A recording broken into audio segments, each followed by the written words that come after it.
느헤미야 8장 말씀을 함께 나눠볼게요. 1절 말씀을 읽고 나누기 시작합니다. 이스라엘 자손들이 자기들의 성읍에 거주하였던 일곱째 달에 이르러 모든 백성이 일제히 수모라 광장에 모여 학사 에스라에게 여호와께서 이스라엘에게 명하신 모세의 율법 책을 가져오기를 청하매 말씀의 준행자가 되어야 합니다라는 제목으로 말씀 나눌게요. 이제 예루살렘 성벽이 다 재건이 됐어요. 1장부터 7장까지는 성벽 재건의 역사를 기록을 한다면 8장부터 마지막 장까지는 일종의 신앙적인 재건, 말씀의 재건, 율법의 재건을 우리에게 소개해주고 있죠. 성벽 재건은 중요한 역사적인 의미가 있어요. 그러나 이보다 더 중요한 것은 말씀을 재건하는 일이죠. 우리가 우리의 일상의 삶 속에서 하나님의 말씀을 재건해 나아가는 일, 하나님의 말씀대로 살아가는 일, 이것은 너무나 중요한 일이고 바로 그러한 일상 속에서의 말씀을 체험해 가는 것이 신앙인의 삶이 되어야 되지 않겠나 하는 생각을 먼저 해보게 됩니다. 백성들은 성벽이 재건되자 수모라 광장에 모여서 하나님의 말씀을 청중하죠. 그들은 말씀을 사모하는 마음이 있고 또 에스라 주변에 13명의 말씀을 해석하는 사람이 있었고 또 이 말씀을 다 들은 이후에 그들은 규례대로 말씀의 권위에 순종하는 모습을 우리에게 보여주고 있죠. 과연 이것이 전하는 교훈이 뭘까? 질문을 가지고 말씀을 나눠보면 오늘의 말씀은 사실은 매우 중요한 말씀 가운데 어제도 그렇지만 말씀 가운데 하나라고 생각을 합니다. 1절 말씀을 표준 세번역으로 다시 읽어보면 이렇게 말하거든요. 모든 백성이 한꺼번에 수모라 광장에서 모였다. 그들은 학자 에스라에게 주께서 이스라엘에게 명하신 모세의 율법책을 가지고 오라고 청하였다. 아멘. 지금 여러분 율법을 필요로 하는 것은 에스라가 물론 그들을 향해 율법을 가르쳐야겠다라고 결심을 하고 왔지만 이 본문을 딱 놓고 볼 때는 말씀에 대한 사모하는 마음은 누가 가지고 있느냐? 백성들이 가지고 있다라는 거죠. 저는 이게 매우 주목해야 할 사실은 그 출발이라고 저는 생각을 하는데 수문학 광장에 사람들이 모인 거예요. 그런데 율법책을 가지고 오라고 부탁하는 주체가 누구냐? 그게 백성들이라는 거죠. 그래서 율법책을 가지고 와서 새벽부터 정오까지 성경만 낭독하는데도 모든 백성이 그 말씀에 귀를 기울이고 있다라는 거예요. 얼마나 목마름이 있었느냐? 서서 말씀을 들었다고 성경이 말하죠. 참 대단한 말씀에 대한 간급함, 간절함을 지금 소개해주고 있는 거거든요. 앉아서 듣지를 못하는 거예요. 서서 하루를 4분의 1, 4등분을 하면 4분의 1 시간 동안 서서 말씀을 듣고 있는 거거든요. 저는 은혜가 사실은 여기에서부터 시작이 된다고 생각을 하거든요. 요한복음 1장 16절에 보면 우리가 다 그의 충만한 데서 받으니 은혜 위에 은혜더라. 은혜 위에 은혜, 믿음 위에 믿음 뭐 이런 표현들이 자주 나오잖아요. 충만 위에 충만 이런 표현 많이 나오는데 은혜 위에 은혜라고 하는 말이 뭘까? 은혜를 사모해야 은혜의 가치를 알게 되고 더 큰 은혜가 우리 가운데 임한다라는 거죠. 여러분 이 말을 믿으십니까? 우리가 은혜를 사모해야 되고 그래야 은혜의 가치를 알게 되고 더 큰 은혜가 우리 가운데 임하는 거. 마치 감사가 감사를 부르듯이 은혜가 은혜를 부를 수 있다라는 거예요. 사역을 통해 하나 깨달은 진리가 있다면 여러분 성장하는 것, 또 신앙이 성숙해지는 것, 이거는 사모하는 자에게 특별히 더 주어진다는 것을 절실하게 깨닫거든요. 똑같이 출발했는데 어떤 사람이 더 성숙해지느냐, 금방 잘하느냐, 그거는 내가 그 말씀에 대한 사모하는 마음을 가지고 있는 사람, 은혜에 대해서 사모하는 마음을 가지고 있는 사람이 당연히 더 여러분 빨리 성장할 수밖에 없는 거예요. 성경의 베드로가 말하잖아요. 갓난아이를 같이 순전하고 신령한 것을 어떻게 사모해라. 이로 말미암아 너희로 구원에 이르도록 자라게 하려 함이라. 이 문장을 심플하게 정리해 보면 사모하는 자가 무엇? 잘한다라는 거죠. 사모하는 자가 잘하는 거예요, 여러분. 사도행전 10장에서 로마의 백부장 고넬료를 베드로가 이제 하나님이 고넬료와 베드로를 만나게 하시잖아요. 그때 고넬료의 영적인 상태가 어떤 상태이냐? 하나님 말씀과 은혜에 대한 사모하는 마음이었거든요. 영적인 목마름을 가지고 있었어요. 고넬료가 말씀을 사모하였다는 점은 베드로가 그에게 찾아왔을 때 엎드려 절하는 모습에서 일단 찾아볼 수 있고 더 중요한 것은 사도행전 10장 33절에 보니까 이제 우리는 주께서 당신에게 명하신 모든 것을 듣고자 하여 다 하나님 앞에 있나이다. 아멘. 이런 마음이 필요하다라는 거죠. 하나님이 우리 가정을 위해서 나를 위해서 무엇을 말씀하실지 지금 초청한 베드로를 통해서 반드시 그 뜻을 우리 가운데 드러내실 텐데 그 말씀에 대한 사모하는 마음을 가지고 다시 말해 베드로도 물론 인격적으로 훌륭하고 중요한 사람이지만 그 베드로를 통해 무엇 제가 지난주에 주일날 말씀드렸던 것처럼 하나님의 시선을 보려고 한다는 거죠. 여러분 설교자를 통해서 단순히 설교자만 보면 안 된다고 봐요. 설교자의 눈빛을 통해서 하나님이 나를 지금 보고 계신다라고 하는 이 시선을 가지고 여러분들이 설교자와 눈이 마주치고 설교자가 여러분들을 보게 만들 때 설교자 안에서 하나님께서 역사하셔서 여러분들에게 필요한 레마, 여러분들에게 정말 적용되어져야 할 말씀에 대한 깨달음이 설교 중에도 발생할 수 있거든요. 저는 그런 경험들을 뭐 당연히 이제 자주 하는 편이겠죠. 아무래도 그런 일을 하다 보니까. 우리가 누군가를 위해 기도할 때도 그렇잖아요. 그 사람이 기도에 대한 갈급함을 가지고 있고 또 하나님을 향해 열린 마음을 가지고 있는 분일 경우에 우리가 기도를 하면 그 기도가 전혀 제가 예상하지 못했던 기도의 내용이 제 안에서 막 흘러나가는 경우들이 많거든요. 이게 하나님 앞에 상달되어지는 기도를 경험할 때 그런 기도를 많이 하게 되죠. 말씀도 마찬가지예요, 여러분. 제가 준비한 건 예를 들어 원고 설교를 하는 편이니까 전 철저하게 원고 설교를 하려고 하는데 그런데 상대가 어떤 마음을 가지고 어떻게 준비되어져 있는가에 따라서 전하는 과정에서도 메시지가 아주 뭐랄까요. 이게 하나님이 내게 주신 말씀이 즉각적으로 떠오를 때가 너무너무 많거든요.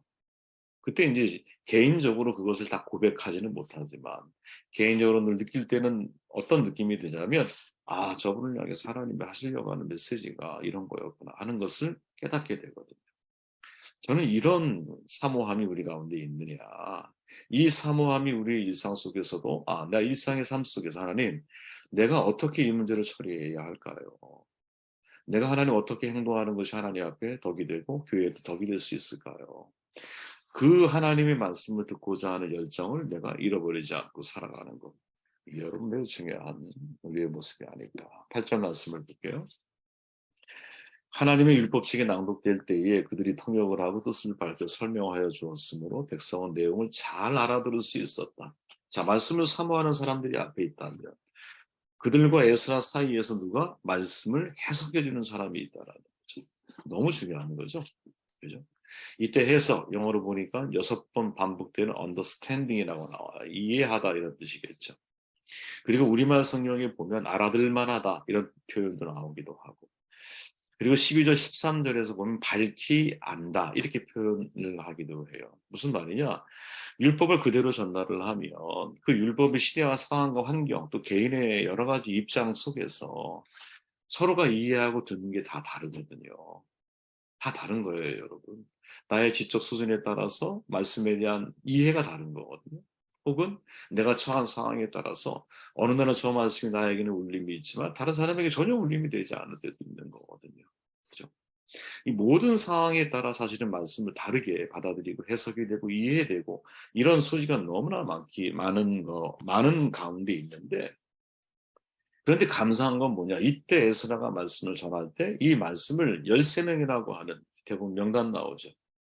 제가 다 읽어드리지 않아도 맨 마지막 줄만 읽어보면 그들에게 율법을 깨닫게 하였다. 백성들이 서 있는 동안에 하나님의 율법책을 낭독하고 그 뜻을 해석하여 백성에게 그 낭독하는 것을 다 깨닫게 했다.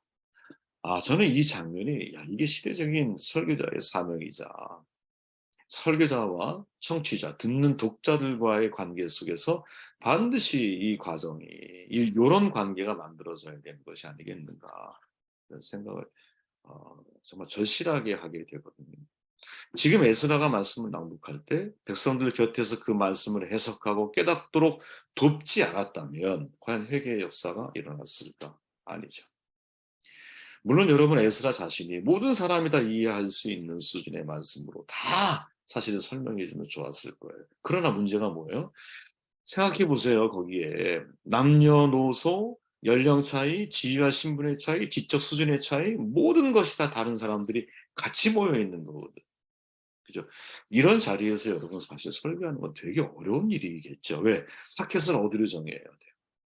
이게 어려운 거예요, 사실은. 그러나 우리를 얘기하면 목사님이 설교하고 나서 주일학교는 주일학교대로 그죠? 청년은 청년대로, 장년은 장년대로.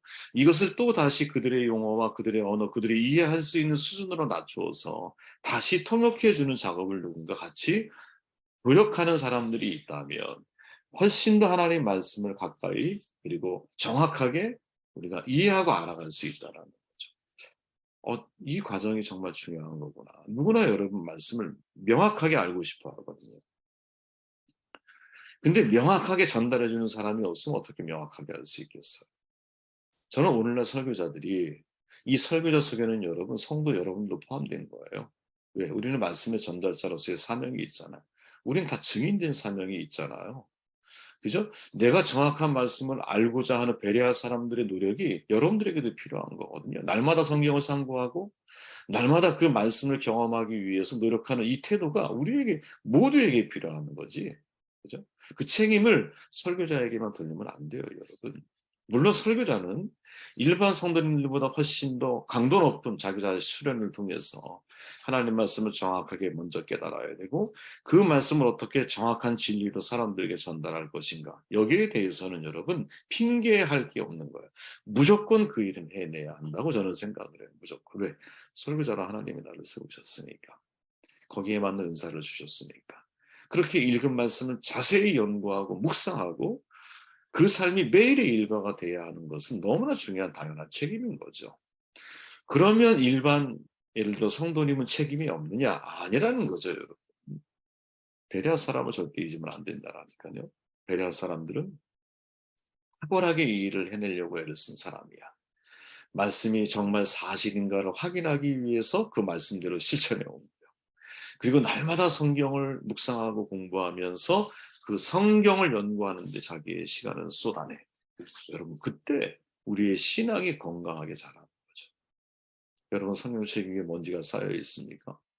먼지가 쌓여 있는 만큼 여러분들의 영적인 통찰력은 사실 흐릿해져 있을 거예요.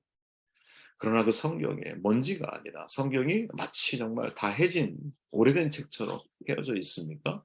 그럼 헤어져 있는 것만큼 여러분들은 영적인 통찰력이 분명히 있는 사람이 되지 않겠는가. 네. 저는 요 두 가지, 두 번째 요 장면에 개인적으로는 많은 근도전을 받아요. 그들이 통역을 하고 뜻을 밝혀 설명하여 주었기 때문에 백성들이 내용을 잘 알아들을 수 있었다. 이게 우리에게 주어져 있는 중요한 영적인 사명이 아니겠는가. 그래서 말씀을 사모하는 사람들과 그 말씀을 정확하게 알고 정확하게 해석해 주는 사람들이 함께 모였을 때, 함께 만났을 때 나타나는 결과가 뭐냐.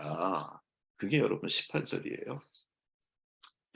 에스라는 첫날로부터 마지막 날까지 날마다 하나님의 율법책을 읽어주었다. 백성은 여 2회 동안 절기를 지키고 8회째 되는 날에 규례대로 성회를 열었다. 날마다 하나님 율법을 들었던 백성들이에요. 그 결론이 뭐예요? 규례대로 성회를 연다. 말씀을 준행하고 있다는 거지. 그래서 여러분, 우리 이렇게 결론을 내릴 수가 있어요. 하나님의 말씀을 제대로 내가 통역하고 번역해서 전달이 되고 또 듣는 입장에서는 내가 하나님의 말씀을 제대로 깨닫게 되면 이거는 준행 의지로 연결되어진다는 거지. 말씀의 준행자에 대한 하나님의 약속이 너무나 풍성하기 때문에 누구나 그 말씀을 준행하고 싶어진다는 거예요. 저는 개인적으로 이 사실을 믿어요. 왜 많은 사람들이 말씀을 듣고, 그죠? 그 말씀을 일상 가운데에서 살아내지를 못할까? 물론 여러분, 쌍방 책임이에요. 그죠? 전달하는 사람도, 전달에 좀 미흡한 부분이 있을 수 있고요. 그 말씀을 듣고 실천하는 사람도 그 말씀이 나에게 확신이나 혹은 이 말씀이 나를 삶을, 행동을 바꿀 만한 동력으로 작동하지 못했기 때문에 벌어진 결과일 수 있어요. 그러니까 책임을 물으면 그렇게 책임을 물을 수 있다는 거야. 그러나 좀 더 사실은 디테일하게 우리가 그 내면을 파고 들어가 보면 제 개인적인 생각에서는 첫째는 말씀에 전달하는 자가 이 말씀의 정확한 의미가 사람들에게 이해되도록 전달하는데 좀 미숙함이 있었을 것이다. 첫째. 둘째는 만약에 이 말씀이 정확하게 그 말씀에 대한 결과와 풍성함이 사람들에게 정확하게 해석이 되고 전달이 되었다면 사람들은 말씀을 내가 내 일상 가운데 실천하고 싶어하는 마음이 생겨나기가 쉽다라는 거지. 예, 좀 더 쉽게 표현해 보면 우리가 진짜 하나님의 마음을 이해하게 되잖아요. 그러면 그 하나님의 마음을 내가 깨닫게 되었을 때 내 삶이 서서히 바뀌는 것을 경험을 하는 겁니다. 여러분이 진짜 부모의 마음을 이해하기 시작할 때 부모를 사랑하게 되잖아. 그죠? 하나님의 마음을 정말 이해하게 되면 내 안에서 깊은 회개가 나오죠.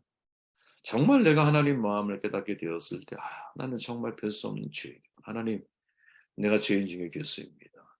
하나님의 은혜가 아니고는 살아갈 수 없습니다. 하나님, 말씀을 살아내려고 해도 자주 넘어집니다. 하지만 그것까지도 하나님이 다 품고 계시고 사랑하고 계신다는 사실을 알기 때문에 넘어져도 오뚜기처럼 다시 일어나서 말씀의 길을 걸어가려고 합니다.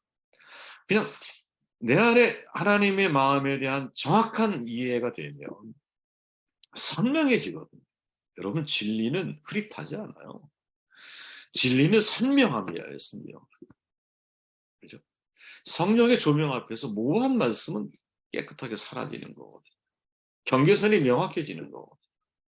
내가 밝히 알면 여러분 준행하는 게 어렵지가 않아요. 밝히 모르기 때문에 준행하기가 어려운 거예요. 그래서 말씀을 해석해 주는 사람은 정확하게 말씀을 전달해 주려고 노력을 해야 되고, 들은 사람은 그게 정확하게 내가 이해가 되었을 때는 그 말씀에 내 삶, 내 인생을 던져볼 줄 알아야 되는 것이죠. 던져볼 줄 아는. 여러분, 너희가 성령을 받을 때까지 기다려라. 거기에 120문도가 모였어. 그죠? 그들은 정해진 그 장소에 모였어요, 여러분. 모이라 하니까 모였고요. 떠나지 말라 하니까 떠나지 않았어. 기도하라 하니까 기도했거든요. 그리고 기다리라 하니까 기다렸어요. 그랬더니 하나님의 정하신 때가 되자 성령이 임하시잖아요. 말씀을 준행한 순간 성령의 임재함이 있는 거죠. 자세한 내용은 여러분들이 다시 한번 보내드린 글을 쭉 한번 읽어보시고요. 오늘은 말씀에 관련돼서 우리가 일상 가운데서 어떻게 말씀을 지금 이 느헤미야의 모습을 보면서 그죠? 백성들이 말씀을 사모하고 있고 너무나 감사한 건 에스라 옆에는 말씀을 잘 해석해주는 13명의 사람이 있어. 그러다 보니 정확한 말씀을 들었던 그들이 하나님의 말씀을 준행하는 자리에 서게 되었더라. 이것이 우리의 모습이고 또 우리의 힘이 되기를 주의 이름으로 축원드립니다. 말씀